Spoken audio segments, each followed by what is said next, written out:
Dan Asmar yang lelah setelah pulang bekerja tidak pernah mendapatkan ketenangan di dalam rumah karena putranya, yaitu Aidi, selalu saja berulah. Halo Sobat Pena, apa kabar hari ini? Assalamualaikum warahmatullahi wabarakatuh. Hari ini kita akan kembali membahas kejadian-kejadian mengerikan, kisah nyata yang terjadi di muka bumi ini. Kisah kali ini terjadi di Deli Serdang, Sumatera Utara pada tahun 2024. Bercerita tentang seorang pria yang mengalami nasib tragis di rumahnya sendiri.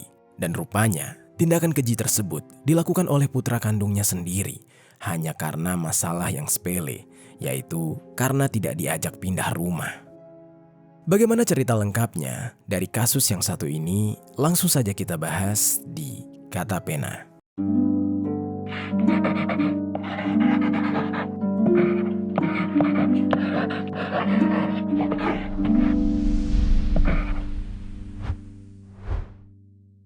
Ada seorang pemuda yang tega menghina ayah kandungnya sendiri. Sebelum kita mulai ke ceritanya, jangan lupa untuk subscribe channel ini dan bagikan video ini ke teman-teman kalian. Cerita ini dibuat berdasarkan berita yang sudah beredar dan diterbitkan oleh beberapa media publik yang aku sajikan dan aku rangkum dalam bentuk alur cerita. Kita mulai ceritanya. Jadi sobat, ada seorang pria muda yang bernama Aidi Priyasisko yang akrab disapa dengan panggilan Niko atau Iko atau Aidi. Di dalam kisah ini, kita panggil saja namanya dengan sebutan Aidi. Aidi ini merupakan putra pertama dari hasil pernikahan ketiga seorang pria parubaya berusia 53 tahun yang bernama Asmar. Namun, istri ketiganya ini atau ibu dari Aidi tidak diketahui identitas dan keberadaannya. Di usia Aidi yang masih muda tersebut, Aidi sudah menikah dengan seorang wanita yang lebih tua 8 tahun dari usianya. Istrinya itu bernama Andini yang berusia 27 tahun. Namun sobat, sedikit disclaimer, Andini ini dari beberapa media dikatakan dia adalah istri dari Aidi. Namun ada juga media yang menyebutkan kalau Andini merupakan saudara kandung dari Aidi. Entah mana yang benar. Namun di dalam kisah ini, kita akan mengambil perspektif kisah dari sumber media yang mayoritas menyebutkan kalau Andini merupakan istri dari Aidi. Sekarang kita lanjutkan kisahnya. Jadi Aidi ini bersama ayah dan istrinya, mereka tinggal di sebuah rumah kontrakan di perumahan PT Indofarm, Desa Patumbak, Kecamatan Patumbak, Kabupaten Deli Serdang, Sumatera Utara. Namun, meski sudah berkeluarga, ternyata Aidi tidak punya pekerjaan untuk menopang biaya hidup keluarganya sehari-hari. Sudah mana pengangguran, Aidi juga merupakan seorang pecandu narkotika, dan Aidi biasanya mengkonsumsi narkotika jenis sabu-sabu. Entah karena pengaruh narkotika atau memang sudah tabiatnya, Aidi ini dikenal suka cari keributan di rumah. Di rumahnya sendiri, dia sering sekali terlibat cekcok dan bertengkar dengan sang ayah, mulai dari hal-hal yang sepele hingga masalah yang besar. Aidi yang merupakan pengangguran juga kerap meminta-minta uang atau memalak ayahnya, yang padahal gaji ayahnya juga tidak seberapa. Tidak diketahui untuk apa dia kerap sekali meminta uang. Entah untuk memenuhi kebutuhan sehari-hari atau justru untuk membeli barang haram narkotika atau mungkin banyak hal lainnya yang dia pergunakan. Hal itu tentu saja membuat ayahnya kesal terhadap sikap putranya tersebut. Ayahnya juga sangat tidak menyukai kebiasaan putranya yang kecanduan dengan narkotika. Di masa-masa tuanya, Asmar, sang ayah, rasanya ingin sekali memiliki kehidupan yang tentram, tenang, dan damai. Namun nyatanya, dia malah harus menanggung beban berat, yaitu tinggal bersama putranya yang selalu membuat ulah dan memalak uang kepadanya. Padahal sebenarnya, di usianya yang semakin tua, rasanya Asmar ingin sekali beristirahat dan tidak bekerja lagi. Namun, jika bukan karena ia harus mencari uang, lantas siapa lagi? Sehingga mau tidak mau, Asmar tetap harus bekerja untuk membiayai kehidupan mereka sehari-hari. Asmar juga diketahui bekerja sebagai pegawai wira swasta. Namun, tentang detail pekerjaan Asmar tidak diketahui secara pasti karena tidak ada sumber media yang menjelaskan secara detail terkait hal tersebut. Namun yang pasti, Asmar menjalankan pekerjaannya tersebut dengan sangat gigih dan semangat. memasuki usia paruh bayanya. Sehari-hari seperti biasa, Asmar berangkat kerja, menjalankan aktivitas kerjanya, kemudian pulang dalam keadaan tubuh yang terasa lelah. Dan Asmar yang lelah setelah pulang bekerja tidak pernah mendapatkan ketenangan di dalam rumah karena putranya, yaitu Aidi, selalu saja berulah. Asmar yang mulanya masih sabar, namun lama-kelamaan mulai muak. Di tengah rasa muaknya tersebut terhadap sikap putranya, Asmar memutuskan untuk tinggal terpisah saja dari putranya dan menantunya tersebut. Dia lebih baik tinggal di kontrakan lain agar kehidupannya lebih tenang, jauh dari bayang-bayang sang putra yang selalu membuat kekacauan, termasuk efek pengaruh narkotika yang dilakukan oleh putranya. Setelah keputusannya sudah bulat untuk pergi dari kontrakan tersebut, tibalah pada suatu hari, yaitu hari Kamis tanggal 5 September tahun 2024 sekitar pukul 9.00 waktu Indonesia Barat. Asmar mulai mengemasi barang-barangnya. Satu persatu mulai dari pakaian-pakaian hingga peralatannya yang lain. Dia pastikan sudah masuk dan tersimpan rapi ke dalam tas. Kemudian dia bersiap untuk langsung pergi dari kontrakan.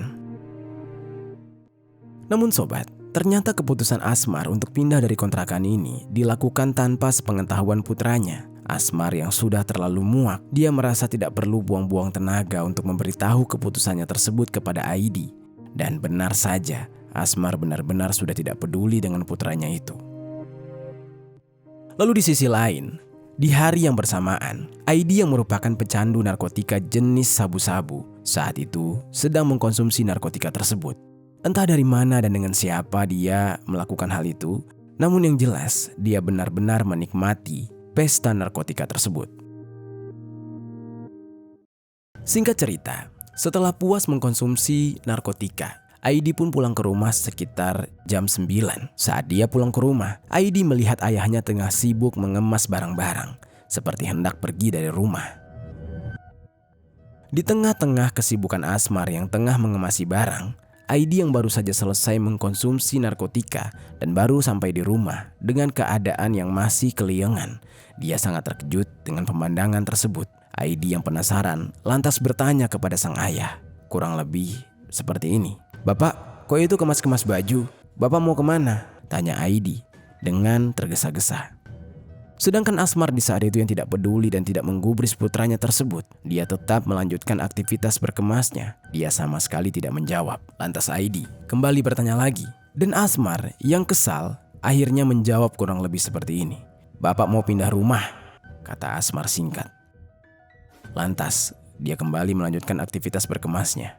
Sedangkan Aidi yang mendengar sang ayah hendak pergi dari rumah tiba-tiba merasa panik. Entah karena tidak mau jauh-jauh dari sang ayah atau karena panik jika ayahnya pergi, siapa yang akan membiayai hidupnya di rumah. Lalu Aidi berkata kurang lebih seperti ini. "Bapak kok pindah nggak ngajak saya?"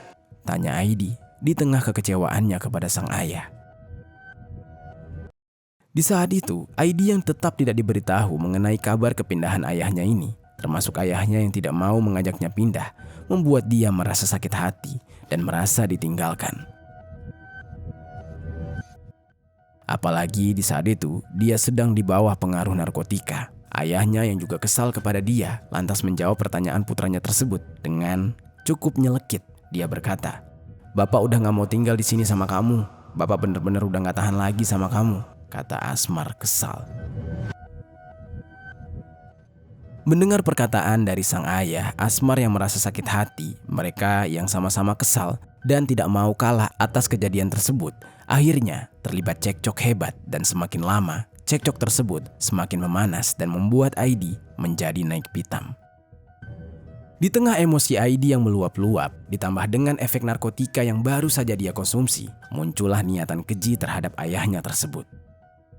Aidi pun lantas pergi mengambil sebilah pisau. Namun di sumber media tidak dikatakan di mana Aidi mengambil pisau tersebut, entah di dapur atau memang di sekitarnya. Namun yang jelas setelah dia mendapatkan pisau tersebut, kemudian dia membawanya dengan disembunyikan di dalam pinggang. Di saat ayahnya yang sedang sibuk dan lengah mengemasi barang-barang, Aidi lantas mengangkat pisau yang sudah dia bawa tadi. Dengan penuh emosi yang semakin meningkat, Aidi menggenggam kuat pisau di tangannya. Lalu kemudian dengan cepat mengayunkan pisau tersebut ke arah Asmar Dan Asmar yang melihat putranya mengayunkan pisau lantas berusaha menghindar dengan membalikkan badannya.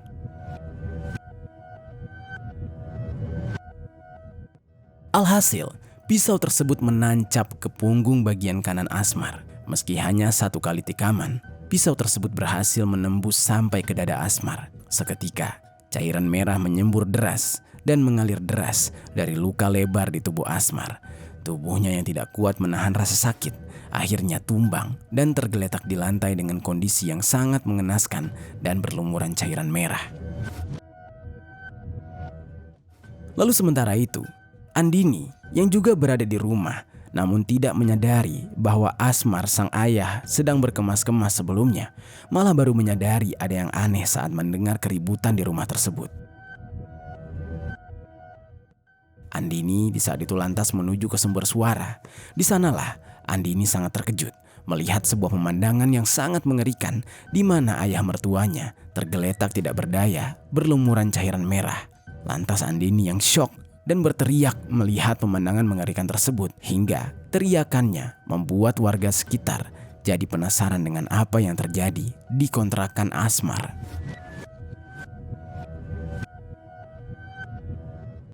Lalu di sisi lain, Aidi yang baru saja melakukan tindakan keji terhadap ayahnya sendiri tiba-tiba saja tersadar. Dia ikut terguncang dan merasa benar-benar menyesal dengan perbuatan kejinya. Bagaimanapun juga, Aidi sebenarnya sangat sayang kepada ayahnya tersebut. Aidi benar-benar tidak ingin jauh, apalagi sampai kehilangan sang ayah, meskipun tindakan bodohnya yang sudah membuat ayahnya sekarat. Aidi tidak ingin ayahnya sampai meninggal dunia. Oleh karena itu, di dalam kepanikan melihat kondisi ayahnya yang semakin memburuk, akhirnya Aidi bergerak cepat untuk melakukan tindakan medis untuk menyelamatkan nyawa sang ayah. Aidi pun lantas memutuskan untuk membawa ayahnya ini pergi ke klinik menggunakan sepeda motor tanpa membuang-buang waktu, dengan dibantu oleh Andini untuk menjaganya dari belakang. Kemudian mereka bergegas berangkat ke klinik terdekat dari kontrakan mereka. Sementara itu, warga yang sebelumnya berkumpul setelah mendengar teriakan Andini dan melihat mereka pergi ke klinik, lantas bertanya-tanya apa yang sebenarnya terjadi. Dan di saat itu, warga melaporkan hal tersebut kepada Koko Pratama, Kepala Desa Dusun 6, Desa Patumbak 2, para Bayangkara Pembina Keamanan dan Ketertiban Masyarakat atau Bambin Kamtipmas, dan Bintara Pembina Desa atau Babinsa di wilayah mereka tinggal.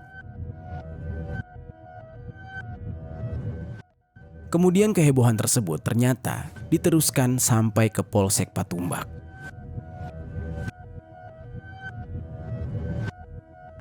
Lalu sementara itu di sisi lain, Aidi dan Andini yang sudah tiba di klinik segera memeriksakan kondisi Asmar kepada tenaga medis yang ada di sana. Namun rupanya keadaan Asmar sudah sangat kritis dan luka-luka yang dialami oleh Asmar memerlukan penanganan lebih lanjut yang tidak dapat ditangani oleh klinik tersebut mengingat keterbatasan peralatan medis yang tersedia. Setelah melakukan pemeriksaan awal, dokter di klinik pun merekomendasikan agar Asmar segera dibawa ke rumah sakit yang memiliki fasilitas medis yang lebih lengkap, sehingga Asmar dapat segera memperoleh tindakan medis yang memadai untuk menyelamatkan nyawanya. Menyadari bahwa kondisi dari ayahnya yang sangat serius, Aidi pun memutuskan untuk membawa ayahnya ke Rumah Sakit Umum Sembiring yang beralamatkan di Jalan Besar Deli Tua nomor 77, Desa Deli Tua, Kabupaten Deli Serdang, Sumatera Utara untuk mendapatkan perawatan intensif yang dibutuhkan oleh ayahnya secepat mungkin. Namun sobat, ketika Aidi hendak berangkat menuju ke rumah sakit, tidak disangka-sangka dia berpapasan dengan personel reskrim Polsek Patumbak yang sedang mencari dirinya. Langkah Aidi segera dihentikan oleh personel reskrim yang telah mendapatkan informasi dari warga sekitar mengenai aksi kejam yang dia lakukan di perumahan PT Indofarm, tempat mereka tinggal. Informasi dari warga tersebut mengungkap bahwa Aidi sedang membawa Asmar menuju klinik. Berbekalkan keterangan tersebut, pihak kepolisian segera melakukan pengejaran hingga ke klinik tempat Aidi membawa Asmar. Dan setelah polisi berhasil menemukan Asmar, petugas pun langsung mengamankan dan membawa Aidi ke Polsek Patumbak untuk diperiksa lebih lanjut. Selain itu, pihak kepolisian juga telah mengamankan beberapa barang bukti penting. Di antaranya adalah satu bilah pisau runcing dengan gagang kayu yang diduga digunakan dalam kejadian tersebut. Lalu di sisi lain, Asmar yang segera dilarikan ke Rumah Sakit Umum Sembiring, namun ternyata malang nasibnya.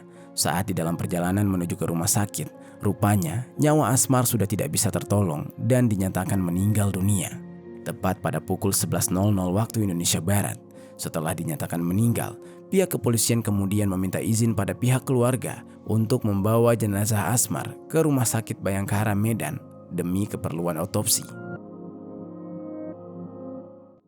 Sementara itu, di Polsek Patumbak, Aidi langsung dimintai keterangan oleh polisi. Kepada pihak kepolisian, Aidi mengaku dia benar-benar menyesal telah menghabisi nyawa sang ayah. Dia mengaku hilaf ketika emosinya tidak dapat dia kendalikan setelah tahu sang ayah hendak pergi dari rumah namun tidak mau mengajaknya. Dan dari sejumlah pemeriksaan, terungkap juga bahwa Aidi ini ternyata merupakan seorang pecandu narkotika jenis sabu. Dan pada akhirnya, Aidi dinyatakan bersalah dan ditetapkan sebagai tersangka. Aidi pun disangkakan melanggar Pasal 340 jungto Pasal 338 KUHP. Dan setelah proses otopsi terhadap jenazah Asmar selesai dilakukan, jenazah Asmar kemudian dibawa kembali ke rumahnya untuk diurus jenazahnya dan dimakamkan secara layak. Kepergian Asmar membawa luka yang mendalam bagi keluarga dan mereka tidak menyangka bahwa Asmar akan meninggalkan mereka secara tiba-tiba. Dan yang lebih menambah kesedihan keluarga, ternyata pelaku dari tindakan keji terhadap Asmar ini adalah putra kandungnya sendiri. Warga sekitar yang mengetahui kabar meninggalnya Asmar karena ulah putranya ini membuat warga jadi geger. Mereka tidak menyangka bahwa semua kejadian mengerikan tersebut bisa terjadi di tengah-tengah mereka dan berasal dari keluarga yang sama. Itu dia sobat, kisah dari Asmar yang dihabisi nyawanya oleh anaknya sendiri yang bernama Aidi hanya karena anaknya merasa tidak diajak untuk ikut pindah rumah. Apa pelajaran yang bisa kita ambil dari kisah ini?